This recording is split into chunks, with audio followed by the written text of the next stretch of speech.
How's it going there, everyone? It's Mr. Stan over here bringing guys a brand new Magical Girl Racing Project anime discussion. And for today's segment, guys, we are going to be talking about Magical Girl Racing Project episode 6, guys. And holy cow, this episode is actually going quicker than I expected, guys.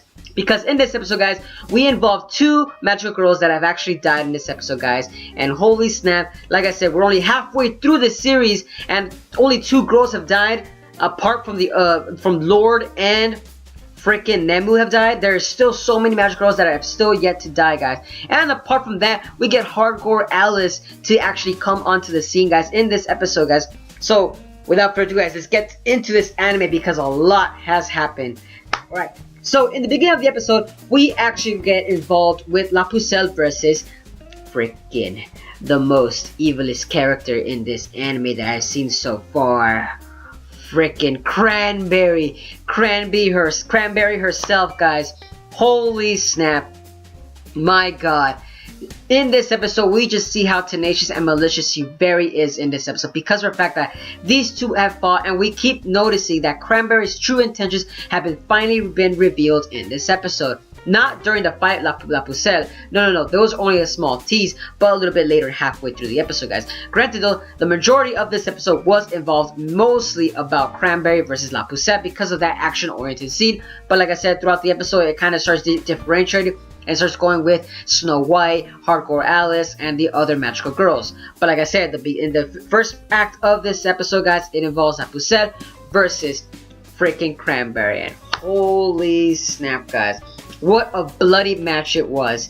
We literally saw La Pucelle's right there, her own stand against Cranberry, seeing as to why she wanted to become a magical girl in order to stand up to bullies and everything. And we actually saw Cranberry, her actual indignation and her own rite of passage was to basically become a magical girl in order to actually take down strong opponents, guys. And my god, I felt so sorry for La Pucelle, even though that was a trap in this episode. I still kind of cringe every time I think of that. Which, by the way, they gave a little comic relief part in that actual scene due to the fact that they gave that scene where the little kid from La Pucelle is actually saying, "Oh, I lost all aspects of being a man, so now I'm a woman." Yeah, did you forget about that, man? Don't forget about that little important scene. But granted, though, guys, the episode did actually then continue with the fight. And we actually saw that La Pucelle did lose against Cranberry, and Cranberry herself was not afraid to go down a dark route, because for a reason, it actually looked as if in this episode, Cranberry is actually the one orchestrating all the events that is actually transpiring in this whole series. It really does. It explains why throughout the rest of the episode she was never really, I would say, present in all the, we could say, the dialogue that's involved with the other magical girls when they're always having their own little chatter. Instead, you always see Cranberry on the side. This episode, like I said, explained very much and gave in detail what's going on. Because after La Pucelle died, and they even gave off a little, like you kind of say, a little victory scene. I shouldn't really say victory, almost like a going away scene for La Pucelle, with a little burial ground and everything whatnot. So sorry for that, kid. But that's what you get when you want to lose your tail. I'm sorry, your own tail to grow a back tail. But like I said, it was very interesting at the fact that Cranberry in this episode, like I said, she's actually orchestrating, but it seems that she might be really from the higher ups, because you literally see a little bit of a dialogue exchange between Cranberry and Fave. And in this episode, you kind of notice that Fave actually called Cranberry Master because of some kind of contract that they formed within each other. And you're here wondering as to why did they do this, or what's going on with these 2, and why Cranberry is actually going through this certain events. And it seems that Cranberry is just having her own personal ideals and her own opinions based on what she wants to do, and basically just fight strong opponents. But well, why was she bored with life or something? They need to give more character background on Cranberry through that specific reason, guys. And that's the thing that is kind of irritating me, because why is she becoming evil? Not because of boredom. No. Something else was to happen to her in her real human self in order for her to be like that. Unless she is just a pure intent killer. Just a killer in general. That could be another reason, guys. But like I said, though, that dialogue exchange between those 2 was very important as well, because Fave, on the other hand, you don't have that little magical, cute little self that's always talking with the other magic girls. No. with Cranberry, you actually finally saw Fave's actual true motives, and you saw that there was a difference in change of tone and dialect with Cranberry herself, and that was very frightening to hear at the same time, because you're here wondering as to, whoa, you never really hear Fave talk like that, in that sort of manner, as if these people are just living tools, you know, just play toys. Like, my god, if you guys listen carefully to the dialogue itself, she even says that that's what it takes to be a hero, and these girls, they need to step up. Even though they're doing all these actions, they need to still step up in order to become a full certified hero. And I'm here thinking, like, no, they don't. They do not have to do any of that.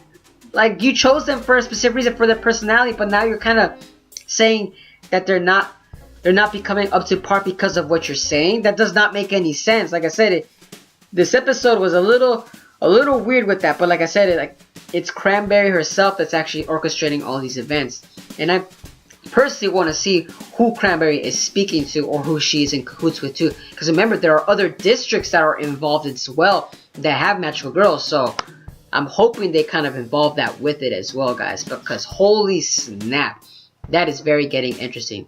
Later on, though, after Cranberry's discussion with Fave, we get involved with Fave actually then moving the girls along as well, involving them gaining these magical weapons, a sword, an invisible cloak, some magic pills, and I forgot if it was like some kind of magical bag that you can put anything in. It's weird because Fave is giving these items to the girls in order for them to actually pit them against each other. It's crazy, guys, I'm telling you. It's freaking crazy. And the thing about that is, because if they gain those magical items, instead of losing candies, they lose their lifespan. And my god, like I said, it's getting twisted and dark in what direction they're heading towards to, because of the fact that Fave was actually attacking Snow White. And now by that I mean psychologically, not physically. Fave was attacking Snow White psychologically because of the fact that it was actually tempting her to gain a magical item, because of the fact that La Pucelle is not there to protect her. And I'm thinking that does make sense, but don't go treating her like as if she's like a piece of garbage, you know. It's not her fault that the other girls are having those kind of ill intentions, you know. It's just the way that they're kind of setting the characters up. Like I said, it's very well put drama right there, guys. Very well put.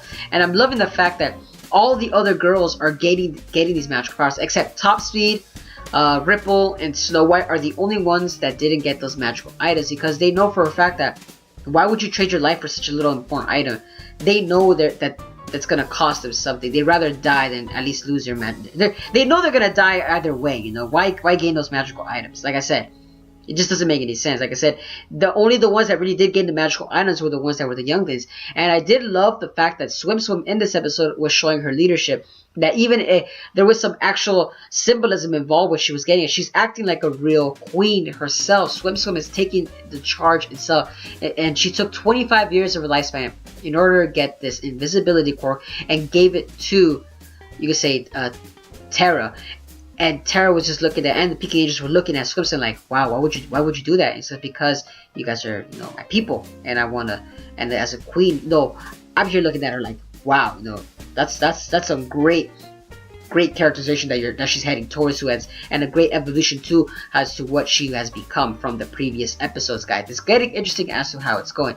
But lastly, we're getting now to the final act, guys, and that is in itself, Snow White is actually facing off against Hardcore Alice, and Hardcore Alice is in fact some actual mysterious character, but this mysterious character, we don't know what she's after Snow White for. All we saw was in this episode that she was near Snow White and was about to attack her. We don't know as to why or for whatever reason she's after Snow White, but Magical Roid was there to actually kill Snow White due to the fact that, you know, she sees her as a weak victim, but also due to Calamity Carey's own involvement as well, saying that if Magical Roid, you really want to be with us together, prove to me that you can actually kill someone instead of just saying that you can. And I thought to myself, whoa, the Calamity Carey is also doing her own side gig right there, which is going to be like another big involvement in the later episodes as well, guys. Like I said, it's getting very interesting at the fact that how it's going with Calamity Carey, Top Speed and Ripple, Snow White, and the other, you could say, other group that's out there, you know, with Peaky Angels, Swim Swim, and Terra. It's hilarious. It's like how all these characters are interacting with one another. But Magical Royd actually died in this episode due to Hardcore Alice's powers, due to the fact that she can actually regenerate her abilities. And that was actually crazy itself, because that makes Hardcore Alice the strongest character now so far, due to the fact that you cannot kill her. And the only way to kill Hardcore Alice is if she's in her actual human form, guys. And like I said, it's getting interesting, and I want to know what's up with Hardcore Alice, why she wants to talk to Snow White, and Magical Royd is gone for now. So that's 2 girls that are out for the count, guys, and the next one, we don't know who it could be. It could be Hardcore Alice, we don't know. We don't know that for sure, but one thing's for sure, guys, is the drama is getting much, much more intense. But let me know down in the comments below, guys, as to what are your thoughts on this episode itself, guys. What would you guys think about Hardcore Alice and her actual actions on the upcoming episodes, guys? And what you guys think about Magical Royd? Did you guys like that little exposition that they actually gave against Magical Royd? You know, it was pretty interesting to see her backstory, but like I said, it just seemed like she was another young girl that fell prey to Fave's own, you could say, luring of the little girls inside the magical game itself. Like I said, guys, can't wait to see more and more episodes. But like I said, let me know down in the comments below what you guys thought about this anime. And as always, guys, if you guys enjoyed my content, give a like, comment, share, and subscribe for more Magical Girl Raising Project anime discussions. And as always, guys, have a wonderful day. But this is Mr. Zen, signing out.